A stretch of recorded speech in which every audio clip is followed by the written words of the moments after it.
அனைத்து ஆன்மீக நேயர்களுக்கும் வணக்கம். இன்னைக்கு நம்ம பார்க்க போற வீடியோன்னு பார்த்தீங்கன்னா, ஆடிப்பெருக்கு அன்று செல்வம் பல மடங்கு பெருக செய்ய வேண்டிய வழிபாடு பற்றி தான் பார்க்க போகிறோம்.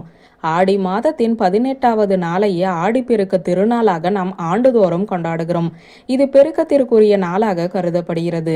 இந்த நாளில் செய்யப்படும் செயல்கள், வழிபாடுகள், தானங்கள் ஆகியவற்றின் புண்ணிய பலன் பல மடங்காக பெருகும் என்றும் சொல்லப்படுகிறது. இந்த நாளில் சில குறிப்பிட்ட எளிமையான வழிபாடுகளை செய்வதால் மகாலட்சுமியின் அருளை பெறுவதுடன் வீட்டில் செல்வம் பல மடங்கு பெருகச் செய்யும். ஆடிப்பெருக்கு அன்று என்ன செய்ய வேண்டும், எப்படி வழிபட்டால் நன்மைகளும் செல்வ வளமும் பெருகும் என்பதைத்தான் இந்த வீடியோவில் நாம் பார்க்க போகிறோம். ஆடிப்பெருக்கு பல மடங்கு செல்வத்தையும் புண்ணியத்தையும் தரும் புனித நாளாக கருதப்படுகிறது.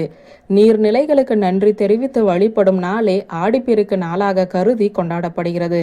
மகாபாரத போரில் பாண்டவர்களுக்கு வெற்றி கிடைத்த நாளாகவும் இது சொல்லப்படுவதால் தர்மத்திற்கு கிடைத்த வெற்றியை கொண்டாடி நாமும் தர்மத்தின் வழியில் நடக்க வேண்டும் என்பதை வலியுறுத்தும் நாளாகவும் ஆடிப்பெருக்கு கருதப்படுகிறது. ஆடிப்பெருக்கு இந்த ஆண்டு ஆகஸ்ட் 3ஆம் தேதி திங்கட்கிழமை வருகிறது. இந்த நாளில் செய்யப்படும் சில எளிமையான வழிபாடுகள் வீட்டில் பல மடங்கு அதிகமான செல்வத்தை பெருகச் செய்யும் என்பது நம்பிக்கை. ஆடிப்பெருக்கு அன்று ஆற்றங்கரை அல்லது குளக்கரை போன்ற நீர்நிலைகளின் கரைகளில் விளக்கேற்றி மகாலட்சுமியை வழிபடுவது சிறப்பான பலனை தரும்.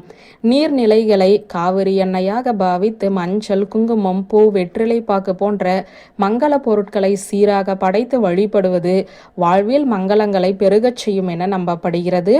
இந்த நாளில் புண்ணிய நதிகள், குளங்கள், கடல் ஆகியவற்றில் நீராடி முன்னோர்களுக்கு செய்ய வேண்டிய தர்ப்பணம் போன்ற சடங்குகளை செய்வதும் சிறப்பு. முன்னோர்களுக்கு உரிய வழிபாடுகளை முறையாக மேற்கொள்வதால் முன்னோர்களின் ஆசியால் வீட்டில் நன்மைகளும் மகிழ்ச்சியும் பெருகி வரும் என சொல்லப்படுகிறது. திருமணமான சுமங்கலி பெண்கள் ஆடிப்பெருக்கு நாளன்று தாலிக்கயிறு மாற்றிக்கொள்ளலாம். பொதுவாகவே திருமணமான பெண்கள் வருடத்தின் 2 நாட்களில் தாலிக்கயிறு மாற்றிக்கொள்வது சிறப்பானதாகவும் மங்களகரமானதாகவும் கருதப்படுகிறது.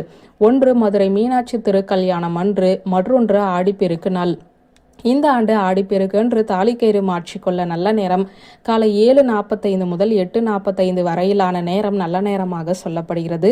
ஆடிப்பெருக்கு அன்று மற்ற சுமங்கலி பெண்களுக்கு தாலிக்கயிறு, மஞ்சள், குங்குமம், ரவிக்கை, வளையல் போன்ற மங்கள பொருட்களை நீங்கள் தானமாகவும் கொடுக்கலாம். ஆடிப்பெருக்கு நாளில் யாருக்காவது அன்னதானம் வழங்குவது, கோவில் மற்றும் கோசாலைகளுக்கு வேண்டிய பொருட்களை தானமாக அளிப்பதும் அளவில்லாத புண்ணிய பலனை தரும். இது மிக கடுமையான கர்ம வினைகளை கூட கரைத்துவிடும் என்பது நம்பிக்கை. மஞ்சளில் விநாயகரை பிடித்து வைத்து இந்த நாளில் விநாயகர் வழிபாடு செய்யலாம்.